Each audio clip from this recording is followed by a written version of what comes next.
hard to decide. Pero gagawin ko naman kasi lalagyan ko ng wood para ma-distribute niya yung weight. Kasi plastic to eh.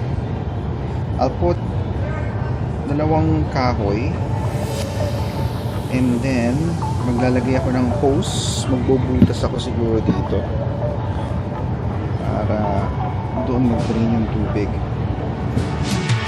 You got me so bad, you make it all slow down, not getting closer, you're killing me. You got it so bad. Yun nga lang, the aircon will sit higher. Siguro okay lang yun, no? Let's get the bigger one.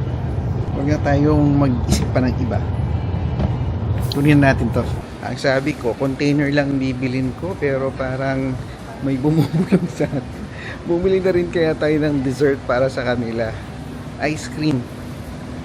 Ito yung ice cream. Kung merong flavor na gusto natin. Ito. Ang typical na kinukuha namin is yung Island Farms. Sa mga taga-Canada dyan, yun yung masarap na brandy. Apart of course dun sa mga regular, which is yung Häagen-Dazs. And hanapin natin kung meron sila dito. Wala yata. Pint nila dito is KitKat Oreo. Wala nang iba. Okay.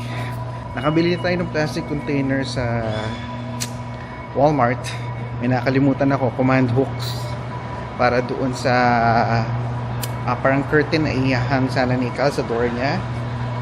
Nandito naman tayo ngayon sa Richmond Center para bumili dito sa St. Germain. Medyo matagal-tagal ko na rin pinaplano na bumili ng bread dito eh. And hindi nga tayo nakakapunta kasi in the past 2 days naka-work from home tayo.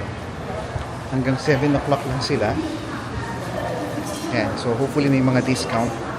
Sesame pastry, cheese bun, pineapple, vanilla, red bean, apple. Let's get this.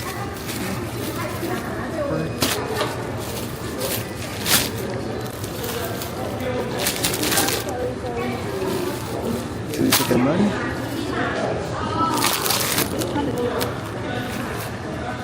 And then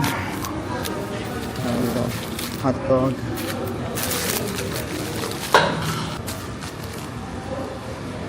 Kumuha tayo 3 of each. 20% off siya eh, itong mga nandito. Cheese wiener.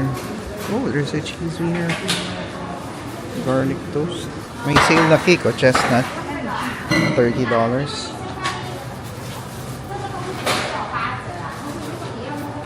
Bayaran natin to. Ayan, nakakuha tayo ng bread. Pang breakfast, merienda, $20. Nakasave ka na ng 20%. Siguro $4 yun. Yan ang save natin. Not bad. Pambili mo na rin yun ng isa pang bread. Kasi yung isang parang bread is $2.75 eh. O diba? It's 12:40 ng tanghali. Ako lang bali yung umuwi. Si Joyce kasi sabi niya she will just work through her lunch kasi siya magsusundo kay Clark today. So sabi niya dalan ko daw siya ng bread. Yung binili nating bread doon sa St. Germain's Bakery. Yan, kasi paborito niya yung may pork floss na bread. So yun yung ila-lunch niya daw. And since maaga naman siya uuwi, mapag-isipan na rin kung saan tayo magdi-dinner mamaya. Kasi alam mo naman, pag Friday, medyo wala mo nang luto-luto. Maganda yung panahon sa labas. Hindi ganoon kainit. Medyo malamig-lamig. At saka maayos yung simoy na hangin. Hindi siya humid. Sabi ni Joyce, pupunta daw siya. Meet na lang tayo sa cafeteria niyo. Okay. Kasi naisip ko, daling ko doon sa mismong office niya eh. Sabi niya sa cafeteria na lang daw. Total, bibili naman din daw siya ng kape. Yung isa naming team member, akalain mo nag-resign siya. And so bakante na naman yung isang position namin for buyer 1 role. Kaya hindi ko alam, sana ma-upload ko to ng medyo maaga-aga. It's Friday nga ngayon, no? Advance nga pala, no? Advance Happy Mother's Day sa mga mommies na nanonood sa atin, no? Happy Mother's Day sa inyong lahat. Sana may nakaplan kayo for this coming Sunday for your moms or wives, no? So yun nga, babalik tayo doon sa kinukwento ko about doon sa nag-resign naming employee. So konting background lang, no? So itong employee na to, this was hired by our manager at saka yung isa naming buyer 2 dati na manager na ngayon, kasi nga 'di ba nagbakasyon tayo. Iba yung sumama doon sa aking boss na mag-interview dito. Parang nung nakausap ko yung buyer na yon, sabi niya parang it's not the best parang choice niya. Pero in terms of attitude naman, kaya siya na-consider talaga ng manager. Anyway, ang tinagal niya lang is 6 months, no? Talaga kasing medyo naging challenging for that person yung transition, kasi nanggaling daw siya sa private sector, and in terms of yung mga projects, no, sa public sector, hindi niya in-anticipate yung complexity, kumbaga yung mga kailangan gawin. It's not as simple as, uy, mayroon akong kailangan bilhin, magsisend ka ng mga requirements sa suppliers. Hindi, meron ka mga processes na kailangan gawin, like kailangan mong alamin ano ba, under ba siya ng which trade agreement, at saka ano bang gagawin natin, is it just a PO o dapat ba may kasamang contract. Tsaka yung mga details medyo hindi siya sanay doon sa gano'n, ano. And so at the end of the day, no, he realizes na public sector is not for him. And he decided to move back, no, sa smaller town and to take a private job, kumbaga a job similar sa purchasing or procurement but in the private sector. So yeah, may bakante na naman kami, kaya kung may interesado sa inyo na mag-apply, please, visit nyo na yung website.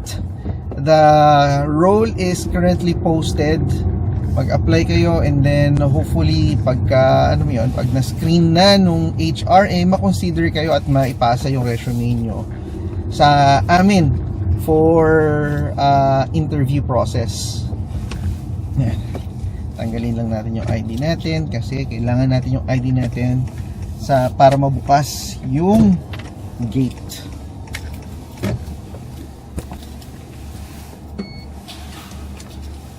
For me talaga, the best day to go to work is either a Monday or a Friday. At tanong nyo siguro, bakit? Di ba, usually Friday dapat tinatamad ka na. Kasi nga, di ba, meron kaming hybrid schedule kami. Usually, yung mga work from home schedule ng empleyado falls on a Monday or a Friday. Kaya, pag Monday or Friday, most often than not, hindi ko sinasabing always, most often than not, maraming bakante. At saka hindi tayo nagmamadali all the time. So ang gagawin ko, aakyat na ako sa cafeteria after kong mag-park para maibigay yung bread kay Joyce. And then diretso na ako, aakyat na ako sa office para mag-prepare na for the interview. The entire afternoon, ang naka-line up sa akin ngayon is puro interview. Alam mo na, magka-prepare na tayo ng questions natin, mga follow-up questions, kasi normally dun mo mag-gauge yung capacity at saka yung kakayahan ng isang tao. I'm not more on doon sa actual script, more on sa follow-up ako para nang sa ganun more in-depth yung tanong, no? More related siya doon sa mismong duties and responsibilities ng isang buyer 1. So, City of mamaya na lang ulit. mine. How I love the city of mine. It never gets me down. City of mine.